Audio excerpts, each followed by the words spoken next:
Fire Emblem Three Houses is less than a month away. I don't know about you, but that hasn't quite sunk in for me yet. I'm more excited to get my hands on it by the day, but for the first time I can remember, I'm more taken by a different emotion: curiosity. Hyped as I was when it was first announced in 2017, ever since the E3 trailer last year, I've been living on the fence. No doubt in part due to the debatable marketing following, but even beyond that, I found myself not being pushed away or pulled towards the game by anything in particular. This felt strange to me because, by all accounts, I should have been beyond hyped. This was the series' first console title since Radiant Dawn in 2008, the first truly HD Fire Emblem experience ever. Even on a smaller scale, the game gave me something I explicitly said I wanted last year.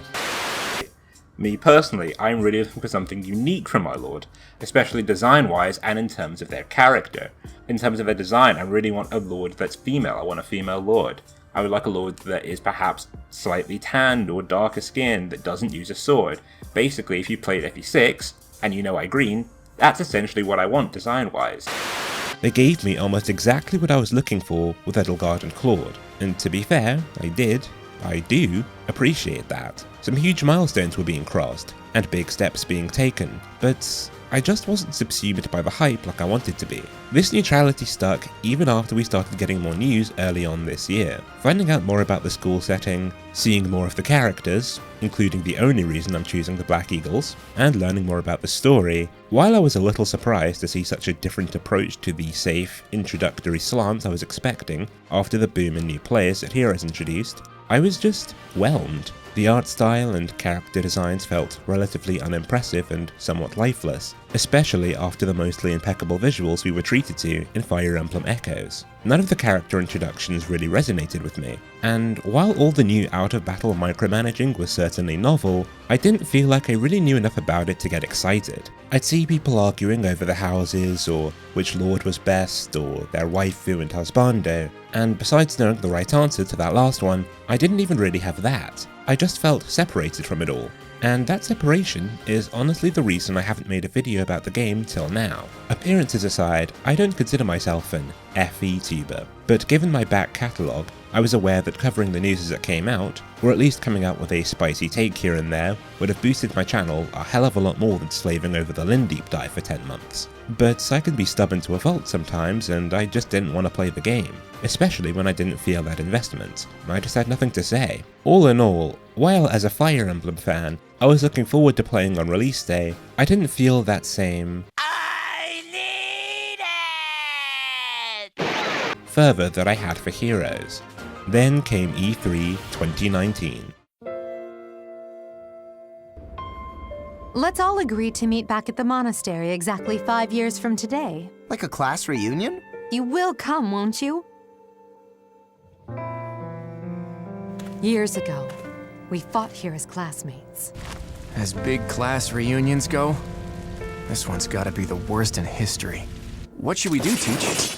Good lord, what a trailer. The visuals seemed crisper and sharper than before. The tone suggested a darkness completely removed from the light-hearted school shenanigans I was expecting. Things were intense, desperate almost, but most importantly, that bombshell of a 5-year timeskip, getting a taste of the consequences of your choice between the three houses. School was very much out, and the bloody grip of war was going to grasp our students and slam them into each other, changing their lives in the process. Seeing Edelgard look like a 2019 Minerva, coldly reasoning the murder of those she deemed unreasonable, and later, sadly staring at Byleth, seemingly in defeat, Claude belting out an, honestly, pretty corny, power of friendship speech as he rushed into the fray, and Dimitri, kill every last one of them!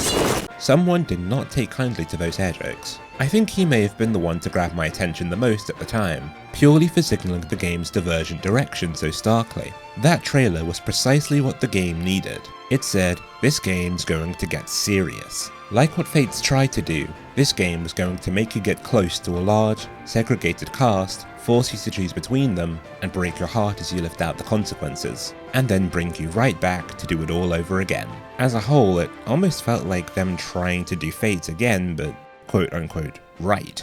Just like that, it was like a switch turned on inside me.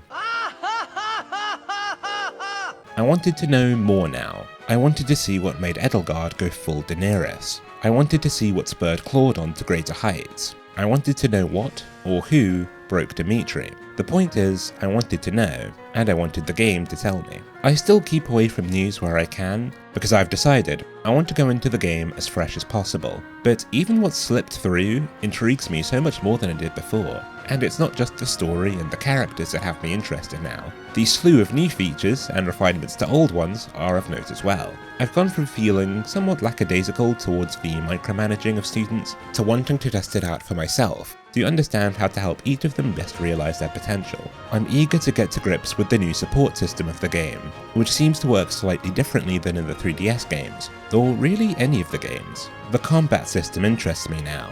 How will the gambits work? Will the combat arts we saw brought over from Echoes be modified any? How will the crest system affect gameplay? Will it allow certain characters to use sacred weapons? Will there be some kind of environmental ability afforded to them, like the dragon veins in Fates? Even something as mundane as overworld exploration has my attention now. Now, I won't pretend I've gone stir crazy for everything. I'm still not completely sold on the art style and character designs apart from a select few. Basically, Dorothea, Edelgard, Claude, and Alolan Titania, though they're fine enough, except female Byleth.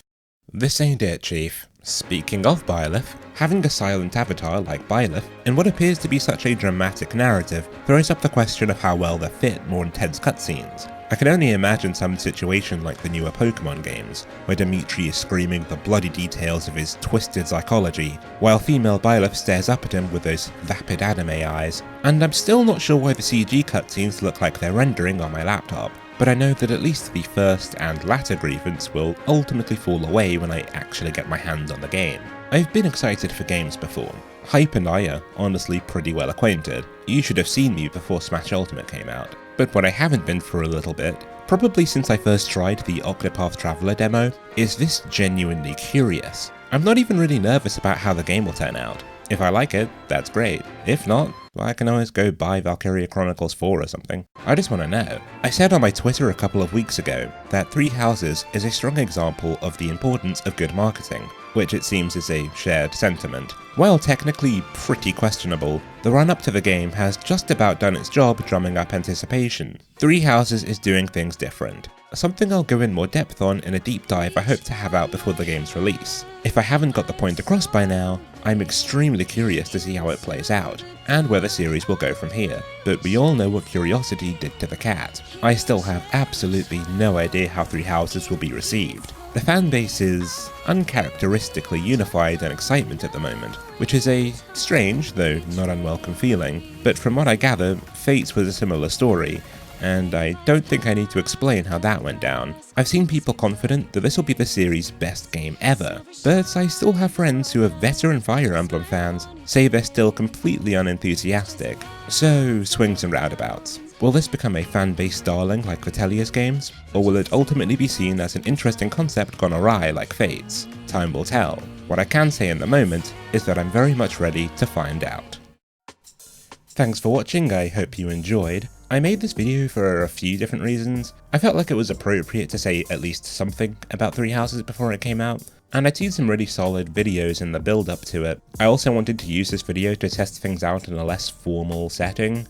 Not like my videos are that formal anyway. That includes stuff like a slightly upgraded audio setup and an upgraded visual editing software, so let me know how I'm doing on the audio and the visual side of things. Fun fact, I also tried to make this video unscripted the same way that I do these outros, and it was a kind of a train wreck, so need to practice that. But at any rate, now I want to hear from you guys. Are you excited for the game? Are you nervous? Are you wary? Intrigued like I am? There's a lot of reasons to be all of those, to be honest. This game really is pretty important to the series' history, I feel, because this game may well decide where we go from here. We all look at Awakening and we saw how well it did, and Intelligent Systems clearly did too because Fates was very clearly modelled after it. So the perceived quality and the success of the game will absolutely have a knock-on effect on what comes next. I imagine if this game doesn't do so well, then we might see a slightly more traditional Fire Emblem game coming next. Either that or they'll go maybe entirely towards it being more like Awakening, because it seems like this game is taking inspiration from Genealogy as well, maybe a little bit of Teleus, some Awakening stuff as well. It seems like kind of a hodgepodge along with a bunch of other new ideas, so this one seems very unique in its own way, which leans in pretty well with the topic of the next deep dive that I've got coming up, which I hope to have out before the game's release, so look forward to that. Anyway, that's enough rambling from me. Make sure to leave a comment down below if you've got something to say, and I will see you in the next one.